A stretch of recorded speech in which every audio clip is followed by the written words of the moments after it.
伫咧中华海线大城甲丰原，有全台湾上大的蓝仔地，生态正丰富。有公民团体发起计划，和学校合作，甲学生用当地物产来料理。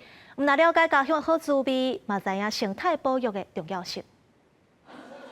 乌麻做的田路，顶悬用海茄当的叶仔装塔，看起来袂输是蓝地。另外，这队学生传的是鸡肉料理，佮有用赤喙煮的烧汤。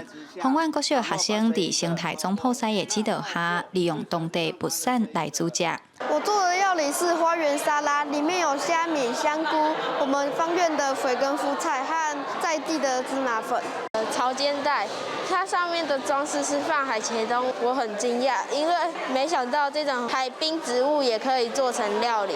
公民团体台湾生态饮食设计中心2018年开始发起生态总铺仔计划，团队全台湾走透透，甲煮食结合生态、产业、环保这的议题，中华的选择有台湾上大蓝仔地生态的丰原乡，亲像对当地生态造成影响的海茄冻，就是环境教育真好的例。生态厨师去设计菜单，包括着咱海边啊的海茄冻。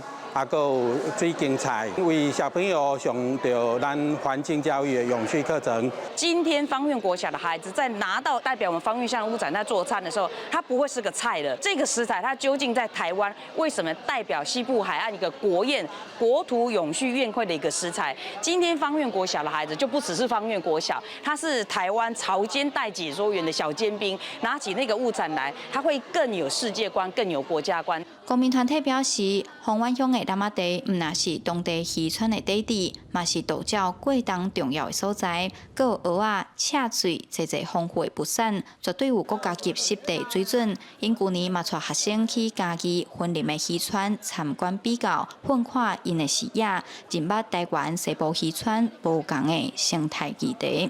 记者杨淑成，中华报道。